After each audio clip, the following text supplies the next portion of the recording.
우리가 지난 사도행전 7장을 돌이켜보면 아름다운 우리 스데반 지사의 순교의 역사가 있었어요.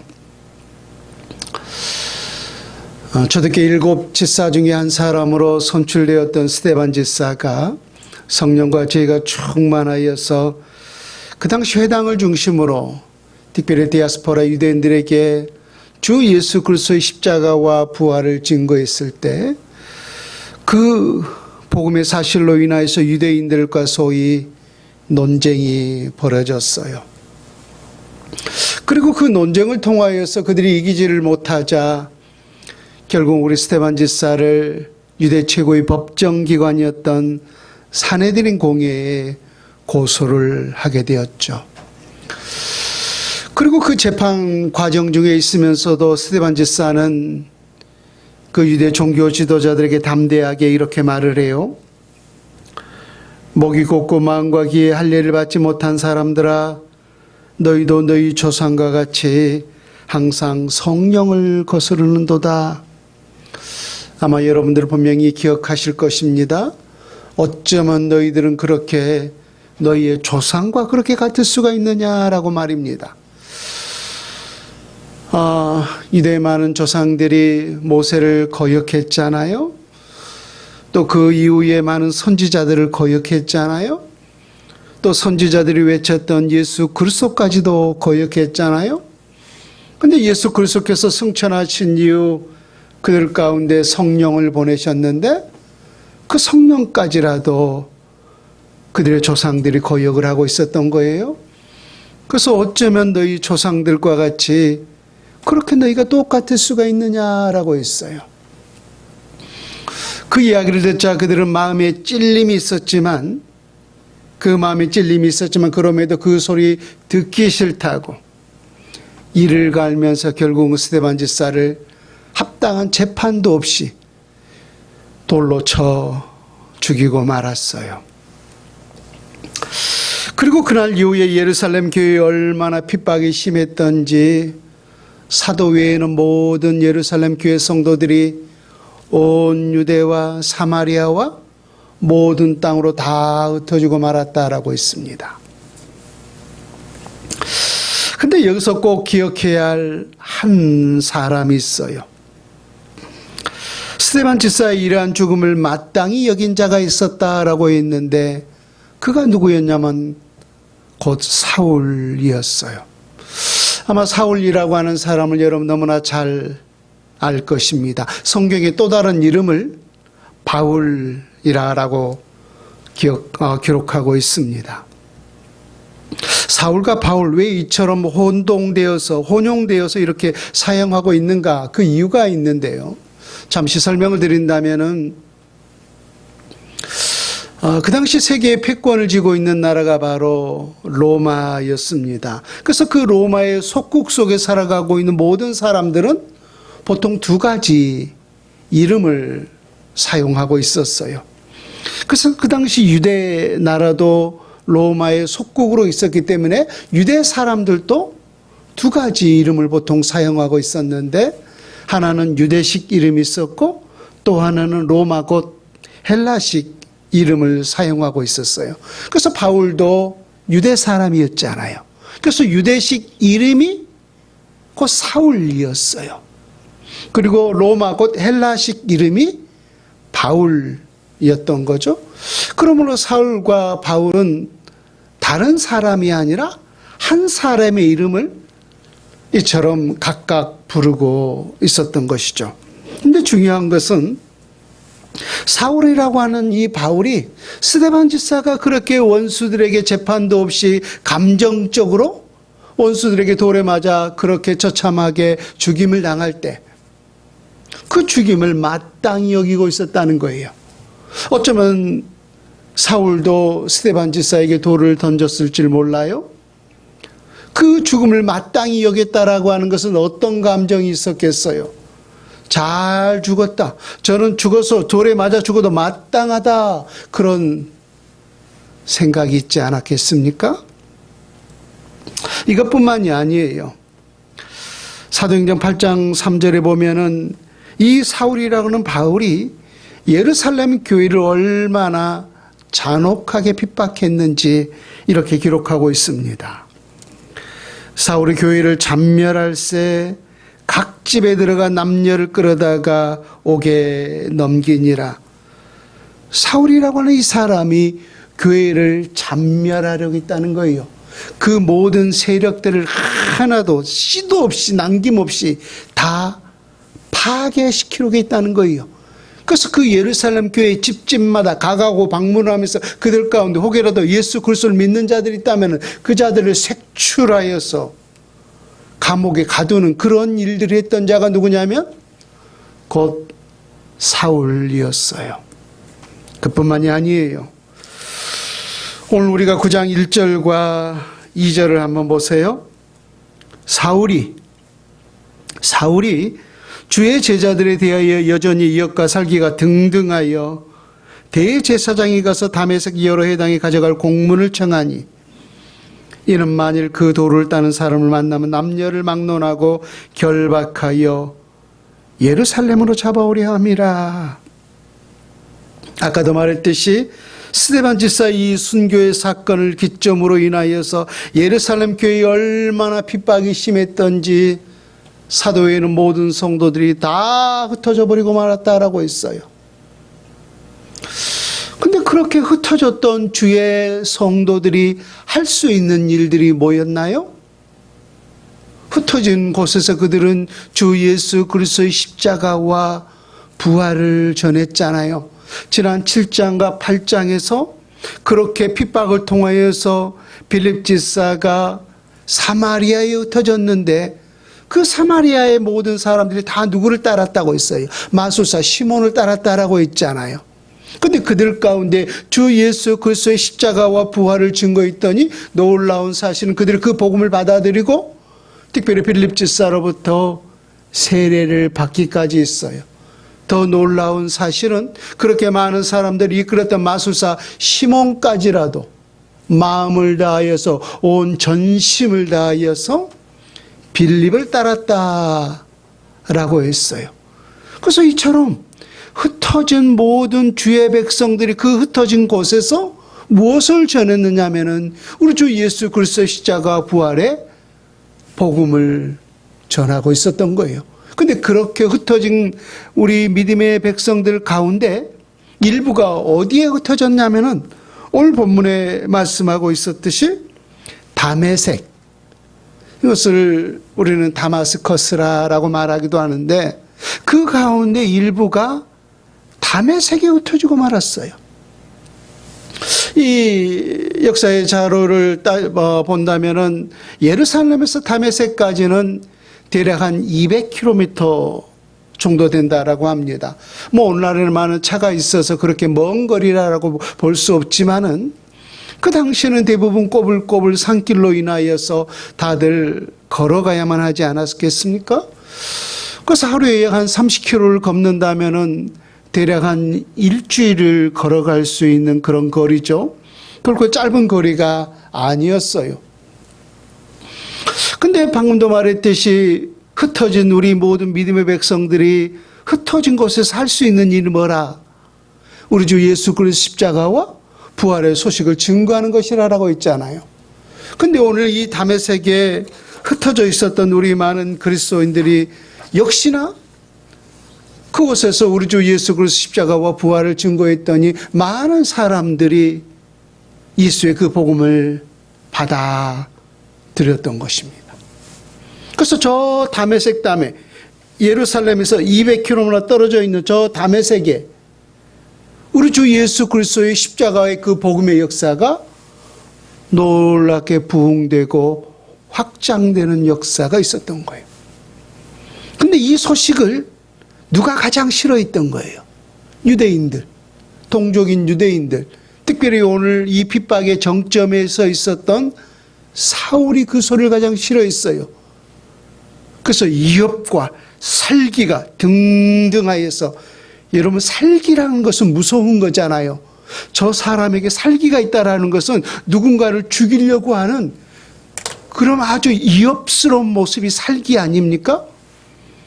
그래서 그 사울 안에 위협과 살기가 등등하여서 특별히 이 대제사장으로부터 합당한 공문을 받아가지고 다메섹을 가고 있었던 거예요.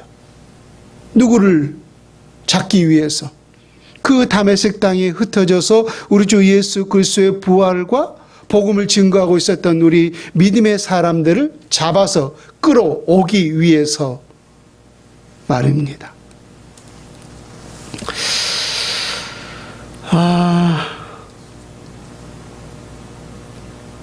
자료에 따르면은 약 4만 명의 이 유대인 사람들이 수리아 다메섹, 곧 다마스커스에 살고 있었다라고 전해지고 있어요. 그래서 그 모든 사람들이 다 예수 믿는 사람이었는지는 알 수 없지만은 어찌됐든 그 가운데 많은 유대인들이 또 다메섹에 있는 많은 사람들이 우리 주 예수 그리스도를 믿고 있었던 거예요.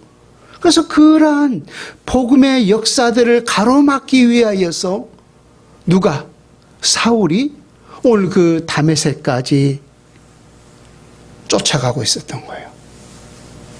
근데 여기서 우리가 한 가지 생각해 볼 것은 사울이 도대체 왜 이런 일들을 하고 있었는가라고 하는 거예요. 사울이라고 하는 바울이 왜 이처럼 우리 그리스도인들을 못 잡아먹어서 안달인 이런 못된 짓을 하고 있었는가? 그 이유가 무엇이었는가 하는 거예요.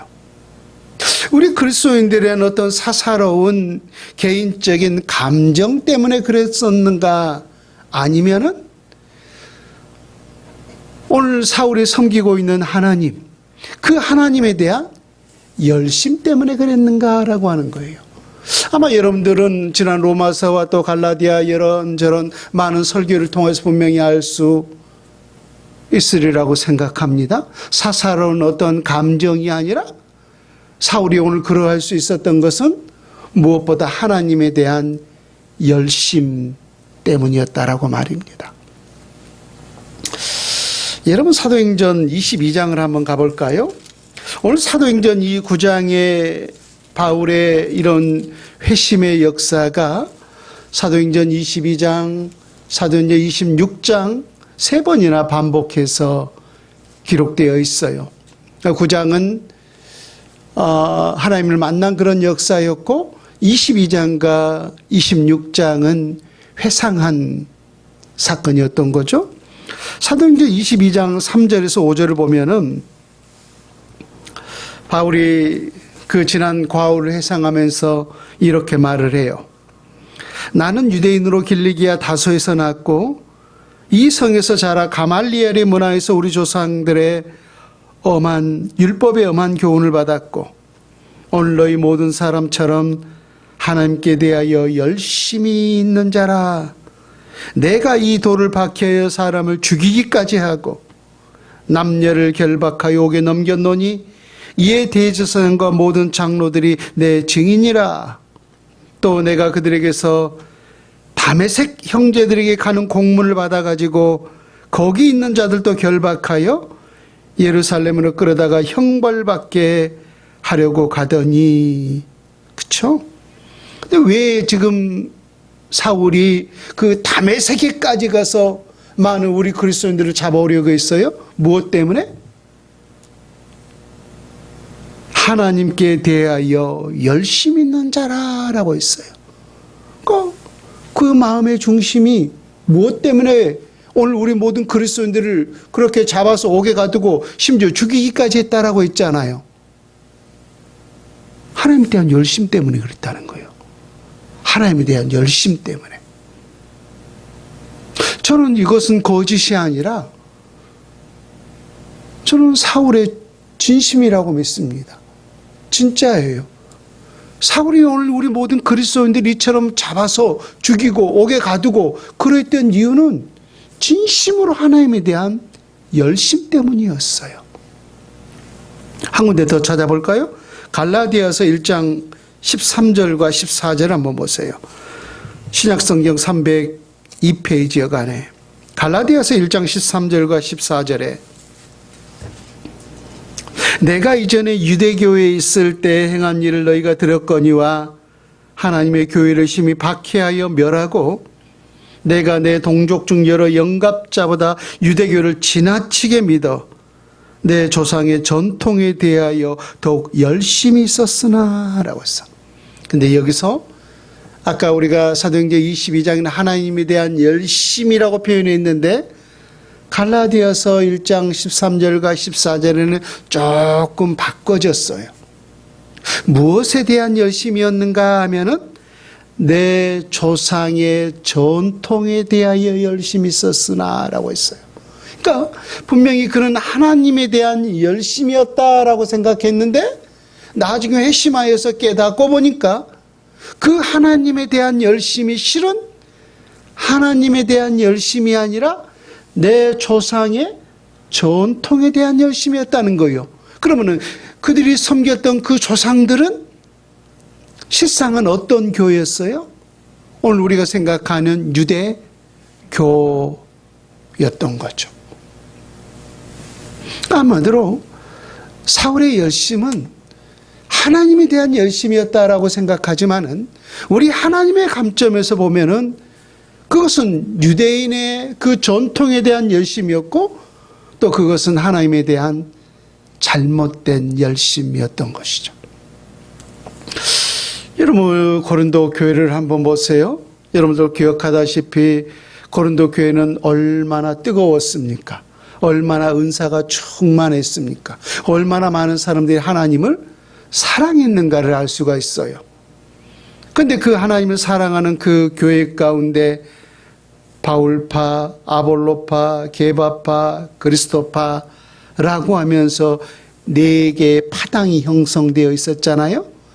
여러분 사랑의 조건이 뭐예요? 우리가 사랑한다라고 하면 그 모든 공동체가 하나를 이루는 것이 바로 사랑의 모습 아니겠습니까? 근데 왜 사랑한다라고 하면서 4개로 쪼개져 있어요? 그것은 잘못된 사랑이라고 하는 사실을 알 수가 있죠? 근데 놀라운 사실은 이러한 현상들이 고린도 교회뿐만 아니라 오늘 우리가 섬기고 있는 우리 한국 교회 속에서도 모르겠어요. 우리 교회 속에서도 그런 일들이 있는지를 모르겠지만 우리 한국 교회 속에서도 우리가 큰 교회일수록 심심치 않게 볼 수 있다라고 하는 거예요. 근데 중요한 것은 다 하나님을 사랑한다는 거예요. 다 서로 최고를 다해서 하나님을 사랑한다는 거예요. 근데 그 하나님을 사랑한다라고 하면서 왜 그렇게 서로 못 잡아먹어서 안달인 그런 다툼과 분열과 싸움이 이루어지고 있는가라고 하는 거예요. 저는 그 이유가 오늘 본문과 동일하다라고 생각합니다. 그들이 하나님에 대한 열심이 있었지만은 그것은 자기 의를 나타내기 위한 실상은 잘못된 열심이었다라고 말입니다. 또 오늘 사도 바울이 고백했듯이 내가 하나님을 사랑한다라고 했지만 그것은 잘못된 내 조상의 전통에 대한 열심이었다라고 말입니다. 여러분 우리는 개혁주의 정신인 줄로 믿습니다. 개혁주의라고 하는 우리가 믿고 살아가고 있지만은 그 가운데 잘못된 부분이 있다면은 혹시 우리 가운데 잘못된 전통이 있다면은 우리는 그 전통을 고치고 변화시켜 나가는 것이 바로 우리가 섬기고 있는 개혁주의 정신 아니겠습니까? 그래서 우리는 어찌하든지 교회 속에서 예수님 닮기 위해 최선을 다하는 모습이 있어져야 할 줄로 믿습니다. 그래서 내가 잘못된 부분이 있다면 하나님을 섬김에 있어서 이만큼만 잘못된 부분이 있다면 그런 것들을 고쳐 나아가는 것이 바로 우리 하나님께서 우리에게 요구하는 올바른 개혁주의 정신인 줄로 믿습니다. 오늘 이렇게 하나님께 대한 잘못된 열심으로 교회를 파괴하려고 했을 때 하나님이 그 핍박의 정점에서 사울을 부르셨어요. 계속해서 우리 사도행전 9장 3절에서 6절까지 내용을 같이 한번 봅니다. 사울이 길을 가다가 다메섹에 가까이 이르더니 호련히 하늘로부터 빛이 그를 둘러 비추는지라. 땅에 엎드려져 들음의 소리가 있어 이르시되 사울아 사울아 내가 어찌하여 나를 박해하느냐 하시거늘 대답하되 주여 누구시니까 이르시되 나는 내가 박해하는 예수라. 너는 일어나 시내로 들어가라. 내가 행할 것을 내게 이를 자가 있느니라 하시니. 아까도 말했던 사울이 다메섹을 향한 이유가 뭐였어요? 오늘 대제사장으로부터 합당한 공문을 받아서 저 다메섹 땅에 예수 그리스도를 믿는 자들이 있다라고 하는 그 소식을 듣고서 그들을 잡아서 끌고 예루살렘에 오기 위해서 지금 이 다메섹을 향하고 있지 않았습니까? 그런데 오늘 그 핍박의 한가운데서 부활의 예수님께서 나타나셔서 사울을 부르셨어요. 근데 여러분, 오늘 본문에는 그 사울을 부르는 그 시간이 몇 시였는지 나오고 있지 않습니다만, 아까 우리가 보았던 사도행전 22장 6절에는 우리 하나님께서 사울을 부르신 그 시각을 명확히 기록하고 있어요. 들어보세요. 가는 중 다메섹에 가까이 갔을 때 오정쯤 되어 라고 했어요. 오정쯤 되어. 오정이 어떤 시간이죠? 오정을 거꾸로 하면 정오죠. 정오는 여러분 분명히 그 의미를 알 수 있을 것입니다. 정오의 뉴스를 알려드립니다. 우리가 낮 12시를 일반적으로 정오라, 오정이라고 말을 해요. 그러면 우리나라도 한여름에 낮 12시면은 굉장히 그 빛이 강렬하게 내리쬐는 것을 볼 수가 있습니다. 그런데 저 중동지방, 우리나라보다 10도, 20도 훨씬 더운 그 중동지방에서 정오의 그 내리쬐는 햇빛은 정말로 감당하기가 쉽지 않습니다. 그 햇빛이 얼마나 강력하게 내리쬐는지 몰라요. 근데 그 정오쯤에 그 빛보다 100배, 1000배 강한 우리 주 예수 그리스도의 강력한 빛이 오늘 사울을 둘러 비쳤어요. 그래서 그 빛이 얼마나 강력했던지 순간에 눈을 잃고 말았어요. 여러분 혹시 어려서 친구들끼리 그런 놀이를 해보셨는지는 모르겠습니다만 저는 부잡해서 우리 친구들하고 그런 놀이도 했어요. 누가 저 태양을 오래 쳐다보느냐라고 하면서 눈을 부락 뜨고서 딱 태양을 쳐다보는 거예요. 근데 여러분 그 후유증을 아시죠? 한동안 이렇게 보면은요, 찡해가지고 아무것도 보이질 않아요. 근데 오늘 우리 하나님께서 빛으로 사울에게 나타나셔서 그 빛이 얼마나 강력했던지 순간에 사울의 눈이 멀고 말았어요.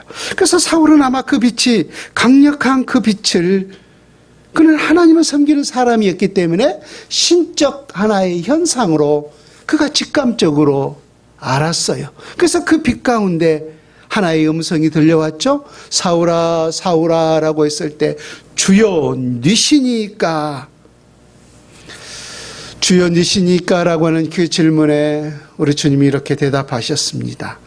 나는 내가 핍박하는 예수니라 라고 말입니다.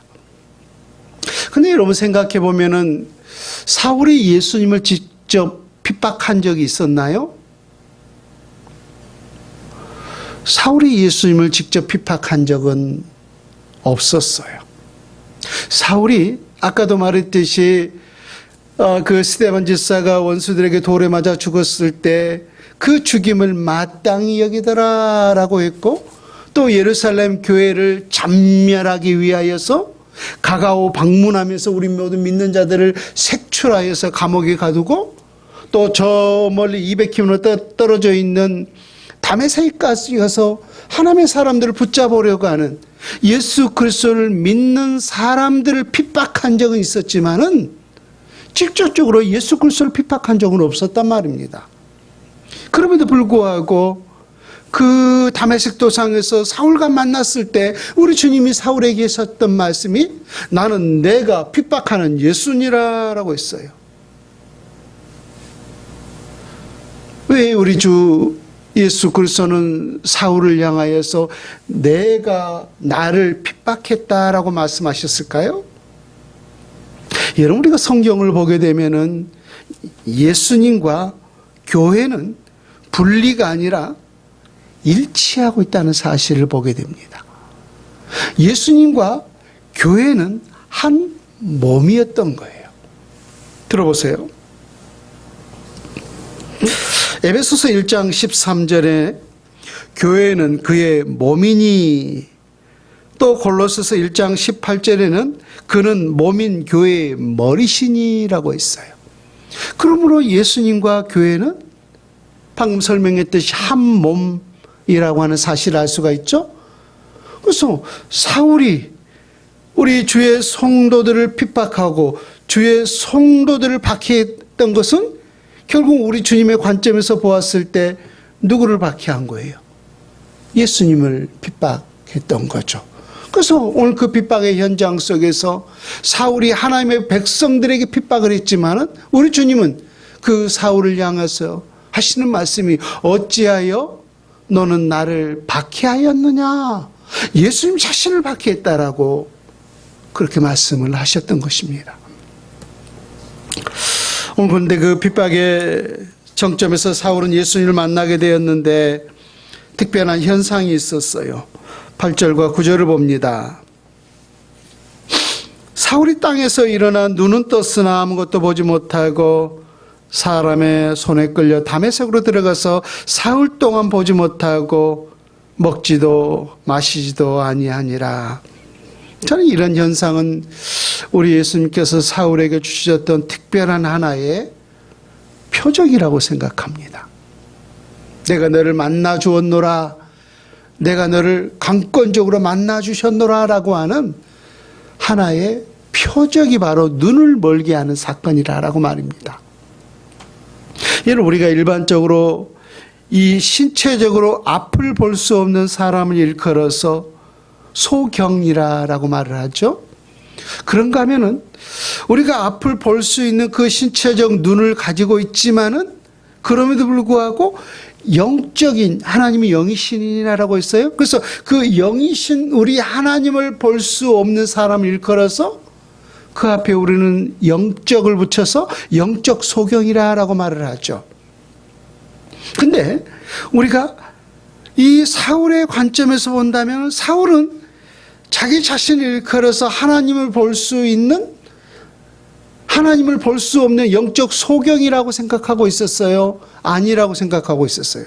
자기 자신은 아니라고 생각했죠. 왜? 나는 하나님에 대하여서 열심 있는 자라라고 했기 때문에 말입니다. 예수님께서 바리새인과 서기관들 그 논쟁 속에서도 우리 주님이 그렇게 말씀하셨잖아요. 너희들은 나를 하나님을 볼 수 없으면서도 그들은 하나님을 본다라고 했잖아요. 그래서 너희들이 볼 수 없으면서도 본다라고 하니 너희야말로 영적 소경이 아니냐. 그러고 본다면은 사울은 하나님 앞에 열심히 있었지만은 그것은 조상의 전통에 대한 열심이었지 진실로 하나님에 대한 열심이 아니었던 거예요. 그래서 사울이야말로 진정 영적 소경으로 살아왔던 것이죠. 그래서 그 영적 소경에 눈을 뜨기 위해서 그 신체적 육신의 눈을 멀게 하셨던 거예요. 실제적으로. 이 사실을 확증할 수 있는 구절이 한 군데가 있는데